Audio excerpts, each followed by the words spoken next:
Uma decisão judicial relacionada aos espectros políticos decretou o fim do Brasil. Definitivamente, depois dessa, não há mais possibilidade de se dizer que existe justiça nesse país. Eu já vou mostrar essa situação e explicar a gravidade dela, mas antes eu preciso mostrar as falas feitas por Lula e Haddad em uma reunião do G20, que foi realizada no Rio de Janeiro.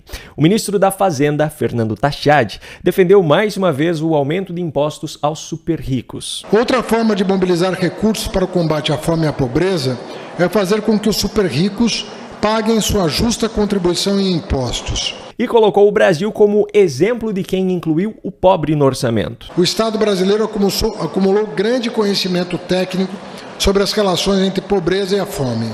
E o que a nossa experiência concreta demonstra é que incluir o pobre no orçamento é um ótimo investimento em termos econômicos e sociais. Lula também seguiu nessa mesma linha. Em síntese, tomamos a decisão política de colocar os pobres no orçamento. O governo Lula, de fato, incluiu o pobre no orçamento. Um exemplo disso é a taxação sobre as compras internacionais de $50, que passará a valer na próxima semana, a partir do dia 1º de agosto. Com isso, o pobre que antes aproveitava essa oportunidade para comprar produtos a um preço mais acessível, agora precisa pagar um imposto que beneficia a quem?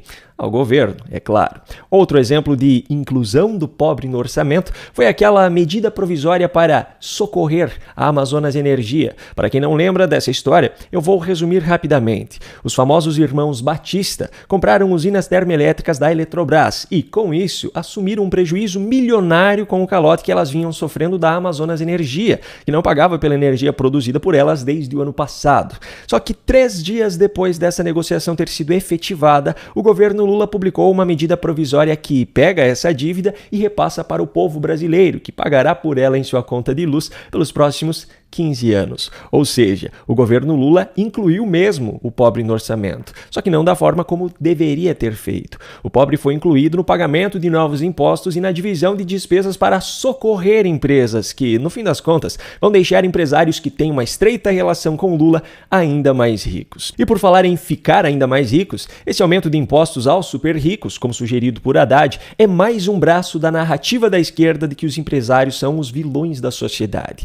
Há décadas a esquerda doutrina as massas com a ideia de que os super ricos exploram os trabalhadores para enriquecerem cada vez mais.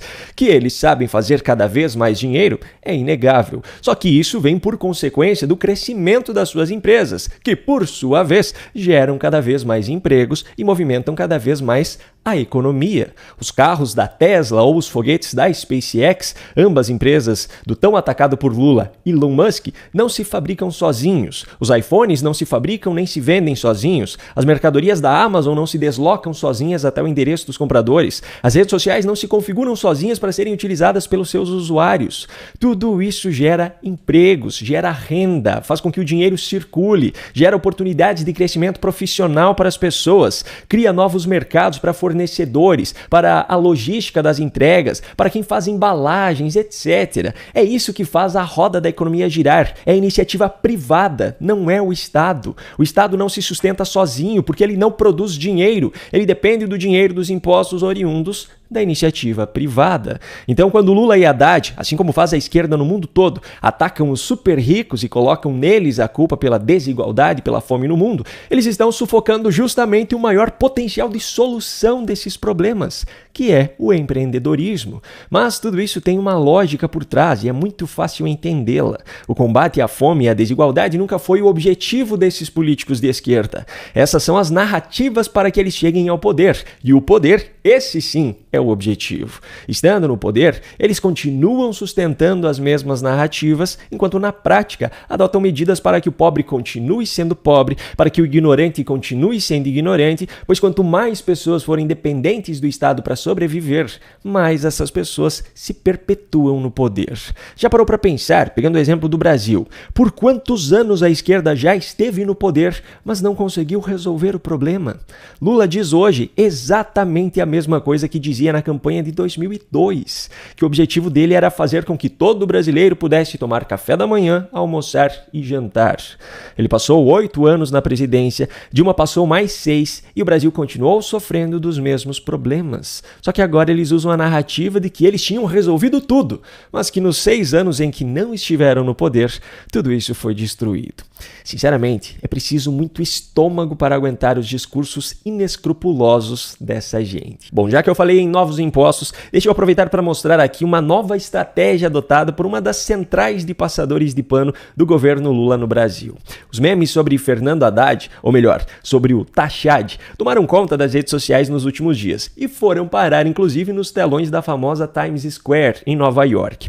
A primeira tentativa de resposta foi a de dizer que esses memes não eram piadas, eram desinformações, como fez Gleisi Hoffmann, dizendo que a carga tributária no Brasil, na verdade, baixou. Só que essa história não colou. Então eles tiveram que achar outro meio de combater os memes. Veja essa manchete do O Globo. Como o consumo excessivo de memes e modismos nas redes sociais deteriora o nosso cérebro. Comunicação comprometida com excesso de piadas do Twitter ou jargões do TikTok, ansiedade e falta de concentração e até isolamento social estão na lista de como a podridão cerebral pode aparecer. Eu não sei nem o que dizer sobre isso, sinceramente. E sabe o que é pior? Essa não foi a única manchete ridícula do dia. Raquel Landim publicou na UOL: é inadmissível tolerar fala bolsonarista de Maduro sobre eleições no Brasil.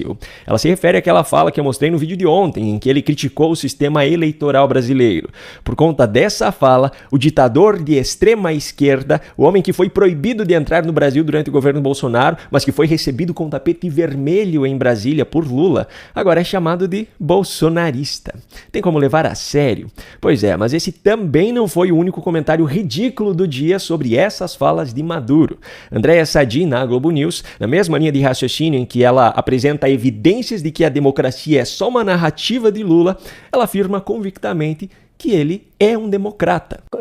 O Lula, quando você falou que se diz um democrata, é democrata e usou a democracia, a defesa da democracia como bandeira de campanha em 2022. Para derrotar o Bolsonaro. Para derrotar em 2022 e dizer que se ele fosse eleito, ele colocaria o Brasil de volta no centro do mundo, no mapa do mundo, porque o Bolsonaro tinha transformado o Brasil num par internacional.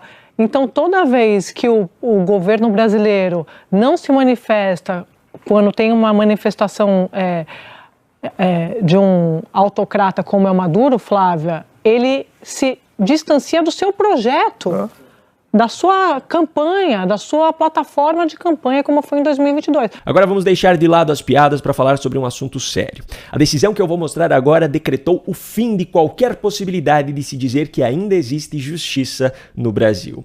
Veja essa notícia. Luciano Hang é condenado à prisão pela Justiça do Rio Grande do Sul por chamar arquiteto de esquerdopata. O empresário ainda vai recorrer, mas a pena estabelecida até o momento pelo Tribunal de Justiça do Rio Grande do Sul foi de 1 ano e 4 meses de regime aberto. Deixa eu explicar rapidamente esse caso.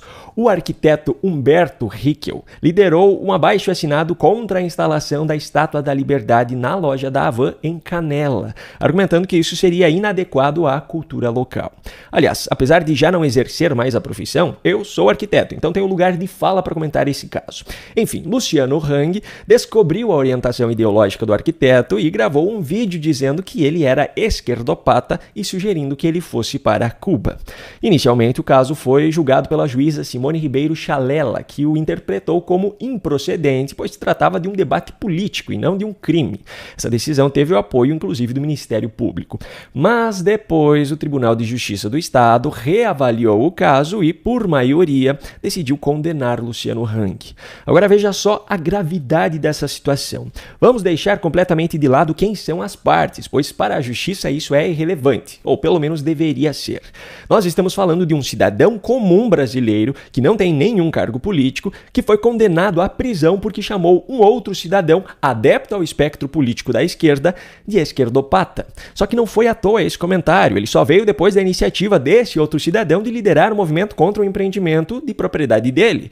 Se nós analisarmos esse caso individualmente e desconsiderando qualquer outro fato externo, ele já soa como muito absurdo. Só que se nós compararmos com o que está acontecendo no Brasil, aí sim nós percebemos que definitivamente a justiça virou uma utopia.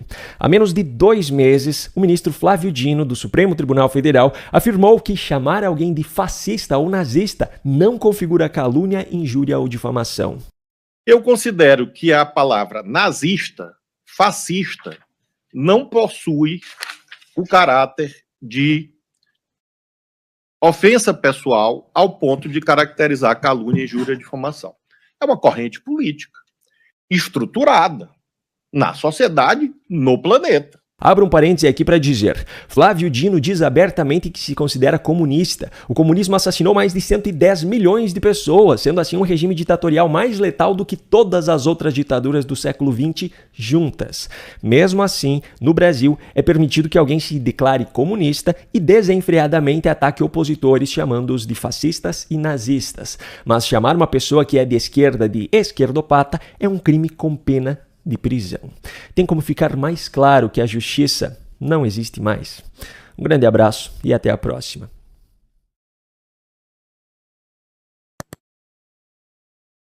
Como que converte audiência em dinheiro? Por exemplo, se você aprender a fazer corte de vídeo na internet, você vai pegar isso e vai conseguir monetizar. Se você pegar notícia hypada e usar ela imediatamente, você vai converter a audiência em dinheiro. O problema é que as pessoas não sabem fazer isso. O fato delas não saberem fazer isso, elas usam a internet da forma errada. E aí vocês podem muito bem pegar o que esse cara carrega, o que eu carrego, o que algumas pessoas que andam com a gente carrega, para você carregar isso também.